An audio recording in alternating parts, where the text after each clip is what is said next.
Movie के start में दो लड़कियां दिखाई जाती हैं, जिनमें से एक का नाम केटी होता है। केटी अपने दोस्त के साथ बैठी होती है तो उसकी दोस्त उसे बताती है कि एक ऐसी वीडियो टेप है जिसे देखने के बाद आप 7 दिन बाद मर जाते हो, और देखने के फौरन बाद आपको एक फोन कॉल भी आती है जिस पर केटी उसे बताती है कि वो ये वीडियो टेप पहले ही देख चुकी है और आज 7वां दिन है। जिसके बाद वो अचानक मरने की एक्टिंग करती है। तभी उसकी मदर का फोन आ जाता है। वो उसे कहती है वो अपना ख्याल रखे। फोन सुनने के बाद अचानक वो एक रूम में जाती है तो वहाँ पर पहले ही टीवी चल रहा होता है। उसे लगता है कि शायद उसकी फ्रेंड ने ऑन किया होगा, लेकिन उसके बाद दोबारा से वो टीवी ऑन हो जाता है। जिसके बाद वो डर जाती है और डर के टीवी का प्लग ही उतार देती है। इसके बाद वो अपने रूम में जाती है तो अचानक उसको अपने रूम से बाहर पानी नजर आता है। पानी देखने पर वो अचानक अपने रूम का दरवाजा खोलती है और दरवाजा खोलने पर उसे नजर आता है कि उसके रूम का टीवी ऑन है, जिसे देखने के बाद उसकी फौरन डेथ हो जाती है। सीन शिफ्ट होकर एक लड़की पर चले जाते हैं जिसका नाम रेचल होता है। रेचल एक राइटर होती है और अपने बेटे को लेने उसके स्कूल गई होती है। तभी उसकी टीचर रेचल को ये शिकायत लगाती है कि उनका बेटा आजकल बहुत अजीब सी ड्राइंग कर रहा है जिसमें वो किसी के मर्डर की बातें करता है। इसके बाद रेचल टीचर को ये बताती है कि इसकी कजन की डेथ हो गई है कल रात ही। इसकी वजह से ये काफी परेशान है क्योंकि ये दोनों एक दूसरे के साथ काफी क्लोज थे।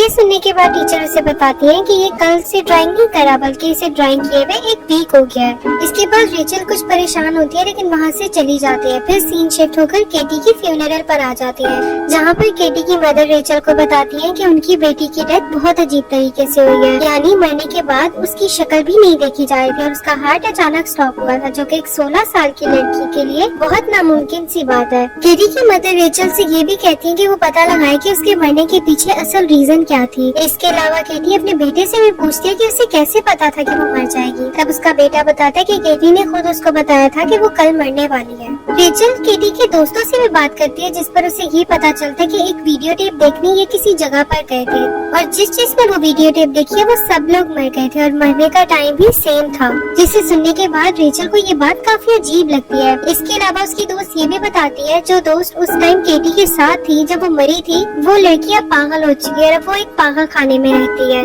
इसके बाद रेचल इन्वेस्टिगेशन शुरू कर देती है जिसमें वो उसी जगह पर जाती है जहाँ पर ये सारे फ्रेंड्स गए थे और इन्होंने वो वीडियो देखी थी। रेचल भी वो वीडियो ले लेती है और उसे देखती है जिसमें कुछ अजीब सी चीजें दिखाई जाती हैं, जिसमें एक चेयर, एक मिरर, एक लड़की दिखाई जाती है और इस तरह की काफी अजीबोगरीब चीजें जिसे देखकर रेचल को कुछ समझ नहीं आता। तभी वहाँ पर एक फोन कॉल आती है जिसमें से एक बच्ची बोलती है 7 दिन। जिसके बाद रेचल अपने एक दोस्त को बताती है कि उसके साथ क्या हुआ था, जिसके बाद उसका दोस्त भी इस वीडियो को देखने की जिद करता है। रेचल अपने दोस्त को ये भी बताती है कि जब से उसने ये वीडियो देखी है तब से उसकी पिक्चर्स खराब आ रही है और इसके बाद उसका दोस्त वीडियो को मजीद देखने की जिद करता है जिस पर वो मान जाती है। वीडियो टेप देखने के बाद उसका दोस्त उससे कहता है कि ये वीडियो टेप किसी के बनाए बगैर बनी है, क्योंकि अगर कोई वीडियो बना रहा होता तो वो इस वीडियो में जरूर कैप्चर होता। ये वीडियो देखने के बाद इसके दोस्त को भी कॉल आती है जिस पर रेचल वो कॉल नहीं उठाती। रेचल का दोस्त उसे इस वीडियो की कॉपी बनाने का कहता है ताकि वो भी एक कॉपी अपने पास रखकर इस पर काम कर सके। इसके बाद दोनों ये वीडियो पर काम करना शुरू कर देते हैं। रेचल इस वीडियो के अंदर एक लाइट हाउस को देखती है जिसके बारे में वो पता लगाना शुरू कर देती है। रेचल को जब वीडियो देखे 3 दिन गुजर जाते हैं तो वो केटी की दोस्त से मिलने जाती है जो पागल खाने में थी और केटी के साथ उसी दिन थी जिस दिन उसकी मौत हुई थी। वो उससे मिलकर पूछती है कि आखिर हुआ क्या था, जिस पर वो लड़की से कहती है 4 दिन बाद तुम्हें सब कुछ पता चल जाएगा। रेचल इस वीडियो के बारे में मजीद पता लगाना शुरू हो जाती है और इस लाइट हाउस के बारे में जिसको उसने देखा था। लाइट हाउस के बारे में पढ़ते हुए रेचल को ये पता चलता है कि ये लाइट हाउस एक आइलैंड पर है और तभी वो कुछ औरतों की पिक्चर्स देखती है और उन्हीं औरतों में एक लड़की वो भी थी जिसको उसने वीडियो में देखा था। उस लड़की का नाम एना मॉर्गन था। एना मॉर्गन को घोड़े पालने का बहुत शौक था, लेकिन एक दिन उसके घोड़े समंदर में डूब के मरते गए, लेकिन उन घोड़ों के मरने की कोई वजह सामने नहीं आ सकी।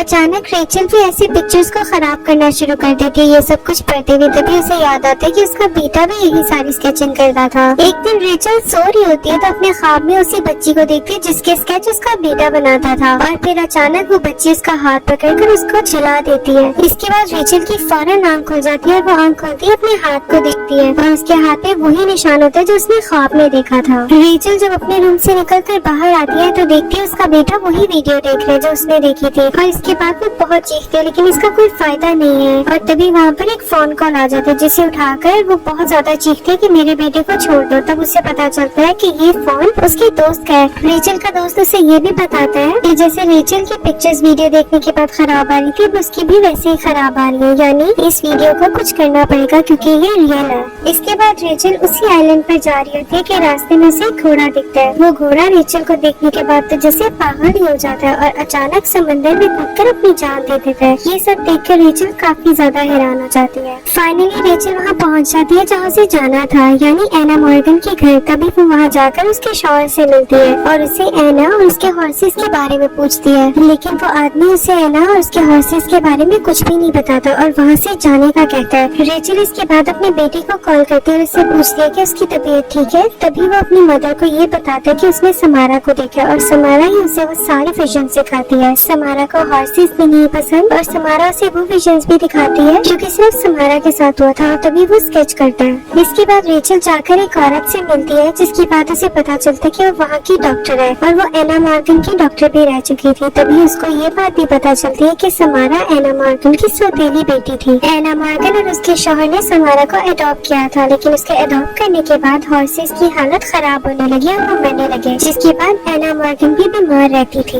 इसके बाद रेचल एना मॉर्गन के घर जाती है। वहाँ पर वो डिफरेंट टेप देखती है जहाँ पर पहली दफा समारा को दिखाया जाता है। उस वीडियो टेप में समारा ये एडमिट करती है कि उसने सबको मारा था। असल में समारा के पास एक सुपर नेचुरल पावर थी जिससे वो घोड़ों को विजन्स दिखाती थी और वो मर जाते थे, यानी समारा अपनी पावर का मिसयूज कर रही थी और वो एक अच्छी इंसान भी नहीं थी क्योंकि उसने कहा था कि वो ऐसे ही लोगों को कत्ल करती रहेगी। तभी वहाँ पर एना का शौहर भी आ जाता है और वो आकर रेचल को हिट करता है जिसकी वजह से वो गिर जाती है। तभी रेचल उसके शौहर से कहती है कि वो उसकी मदद करे क्योंकि उसके बेटे ने भी वो वीडियो देख लिया और वो मर जाएगा, जिस पर उसका शौहर कहता है कि समारा लोगों को मारती रहेगी और हैरत की बात तो यह है कि वो सोती भी नहीं है। इसके बाद वो पानी के टब में बैठ जाता है और खुद को इलेक्ट्रिक शॉक देकर वहीं मर जाता है। इसके बाद रेचल का दोस्त भी वहीं आ जाता है और उसको रिलैक्स करता है। रेचल को तभी याद आता है कि समारा को घोड़े नहीं पसंद थे और वो उस जगह पर जाती है जहाँ पर एना अपने घोड़ों को रखा करती थी। वहाँ पर उन्हें एक सीढ़ी नजर आती है जो वीडियो में भी थी और वो सीढ़ी पर चढ़ते हुए ऊपर चले जाते हैं। ऊपर जाने के बाद उन्हें वो जगह मिलती है जहाँ समारा रहा करती थी और वहाँ पर ये बात भी रिवील होती है कि समारा को हॉर्सेस क्यों नहीं पसंद थे, क्योंकि जब समारा वहाँ रहती थी तो वहाँ पर हॉर्सेस काफी ज्यादा शोर करते थे जिससे वो डिस्टर्ब होती थी, तो वो उन हॉर्सेस को विजन दिखाकर उन्हें मार देती थी। रेचल को समारा की रूम में एक ऐसा ट्री नजर आता है जो उसने पहले भी देखा था। ये उसको उसी रूम में दिखा था जहाँ पर उसने ये वीडियो टेप देखी थी। रेचल और उसका दोस्त उसी रूम में जाते हैं जहाँ पर रेचल ने वीडियो टेप देखी थी और वहाँ पर उन्हें कुछ भी नहीं मिलता, जिसके बाद गुस्से में उसका दोस्त बॉल से भरा हुआ बॉल नीचे जमीन पर फेंकता है और वो सारी बॉल्स एक ही जगह इकट्ठी हो जाती हैं। इसके बाद वो सारी जगह को तोड़ते थे, जिसके बाद उसे वहाँ पर एक कुआं नजर आता है। ये कुआं वही जगह थी जहाँ से समारा ने वो किलिंग स्टार्ट की थी। तभी वहाँ पर कुछ अजीब होता है और रेचल के ऊपर एक टीवी आकर गिरता है जिसकी वजह से वो कुएं में गिर जाती है। रेचल को उस कुएं में एक तेल नजर आता है और वहाँ पर स्क्रैचेस के निशान भी होते हैं। तभी वहाँ से एक हाथ निकलता है और रेचल को एक विजन दिखाता है। उस विजन में रेचल देखती है एना मॉर्गन ने समारा मॉर्गन का गला दबाकर उसे कुएं में फेंक दिया था और कुएं को हमेशा के लिए बंद कर दिया था, लेकिन समारा अभी जिंदा थी। समारा 7 दिन तक वहाँ जिंदा रही और मदद मांगती रही, लेकिन वहाँ पर उसकी किसी ने मदद नहीं की। इसके बाद रेचल के हाथ में समारा की बॉडी आ जाती है और उसे देखने के बाद उसे बहुत अफसोस होता है और देखते ही देखते वो बॉडी अचानक स्केलेटन बन जाती है। तभी रेचल का दोस्त कुछ पुलिस वालों के साथ आता है और उसे ऊपर खींच लेता है और समारा की स्केलेटन को भी। तभी रेचल अपने दोस्त को बताती है कि एना मॉर्गन ने जब समारा को कुएं में फेंका था तो समारा जिंदा थी और वो 7 दिन तक जिंदा रही। वो इस टेप के जरिए दुनिया को बताना चाहती थी कि उसके साथ कितना जुल्म हुआ और उसने क्या क्या बर्दाश्त किया, लेकिन लोग उसे इग्नोर करते रहे जिसकी वजह से वो सबको मारती रही। लेकिन रेचल का ये कहना गलत था। घर आने के बाद रेचल अपने बेटे को ये सारी बात बताती है, जिसे सुनने के बाद वो अपनी मदर से कहता है कि आपको समारा की हेल्प नहीं करनी चाहिए थी। वो अभी भी लोगों को मारती रहेगी क्योंकि समारा ना सोती और वो एक अच्छी लड़की भी नहीं है। जिसके बाद अचानक उसकी नाक से खून बहना शुरू हो जाता है। दूसरी तरफ दिखाया जाता है कि रेचल का दोस्त जब अपने घर में आता है तो देखता है उसका टीवी चल रहा है, जिसके बाद उसी टीवी से एक बच्ची निकलती है और उसे कत्ल कर देती है क्योंकि आज उसके दोस्त को वीडियो देखे 7 दिन हो गए थे। रेचल बहुत तेजी से अपने घर से अपने दोस्त के घर उसे बचाने आती है, लेकिन वो उसे नहीं बचा पाती, जिसे देखकर वो बहुत रोती है। असल में समारा ने रेचल को इसलिए नहीं मारा था क्योंकि उसने अपना कर्ज अपने दोस्त को दे दिया था, यानी उसने उसी टेप की एक कॉपी बनाकर अपने दोस्त को दी थी। इसके बाद रेचल अपने बेटे के हाथ से एक और कॉपी बनवाती है ताकि उसका कर्ज भी किसी और के पास चला जाए और इसी सीन के बाद मूवी एंड हो जाती है। Thanks for watching. अगर आपको हमारी वीडियो पसंद आई तो इसे लाइक करें, चैनल को सब्सक्राइब करें और बेल आइकन पर क्लिक करें ताकि आपको हमारे चैनल के रेगुलर अपडेट्स मिलते रहें।